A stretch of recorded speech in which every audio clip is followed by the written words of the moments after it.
As we get started with this, I'll be placing headphones on you. The table will be vibrating. The volume on the table and the headphones are separate, so feel free to let me know if either one needs adjusting during the session.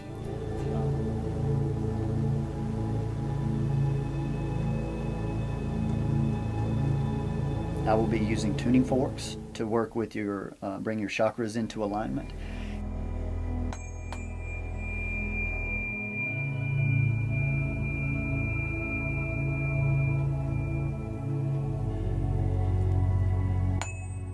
And then I'll do some type of live application of sound to wrap up the session.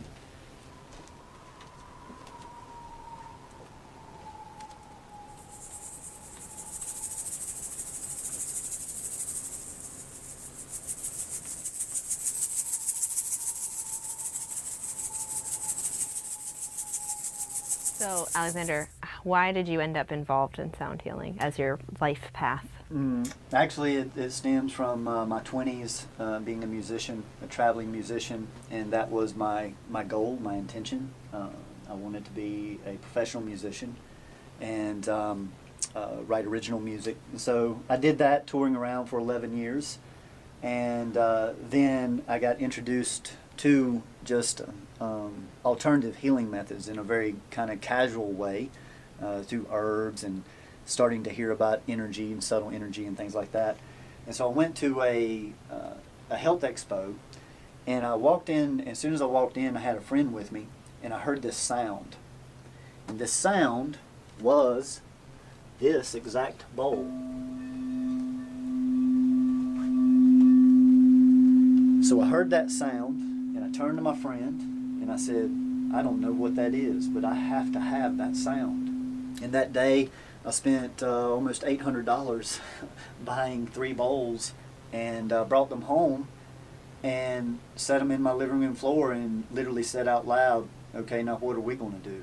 I had no idea what I was going to do with it. So then that ignited in me to go in a direction to help people with sound and music rather than just entertain them. And not that there's anything wrong with entertainment, because that can be a type of healing as well. But I wanted it to be more intentional.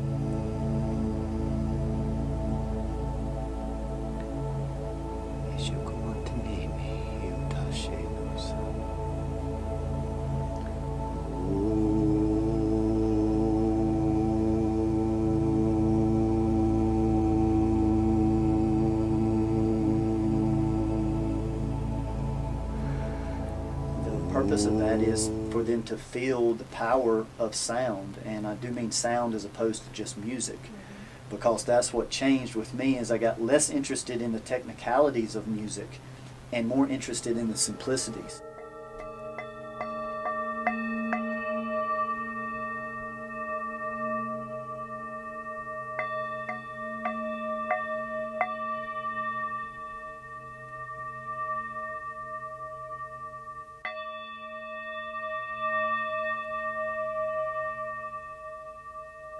I would sit down with just a crystal bowl or the didgeridoo or Native American flute or drum or gong or any of these instruments, and they seem so simplistic. But when you strike like this one bowl, there's not just one note in there. It's many notes, and it's the harmony and the dissonance of those notes that I started becoming intrigued with. So I got interested in the complexity and the simplicity of things.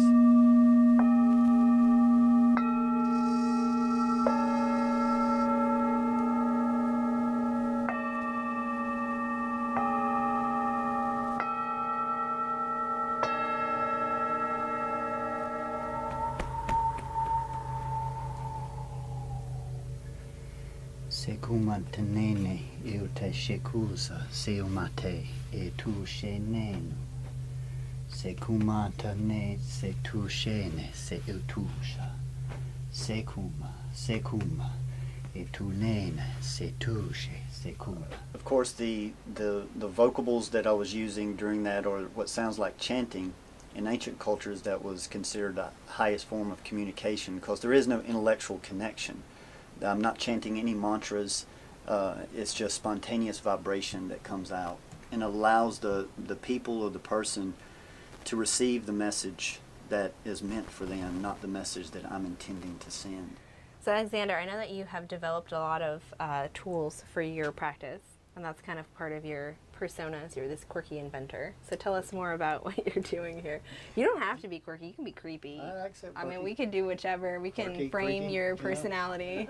So yes, this is one of my 3 or 4 different models of vibrational sound tables.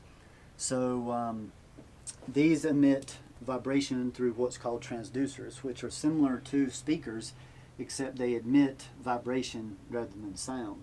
So when a person's lying and receiving a session on the table, they're getting a cellular massage from frequency-based. Oh, it looks like that too. Yes, it looks like that. From a frequency-based standard rather than mechanical. Like there are other massage chairs and that type out there, but it's mechanical. It's actually a shaking that's happening. And this is more, like I said, frequency-based and closer to nature.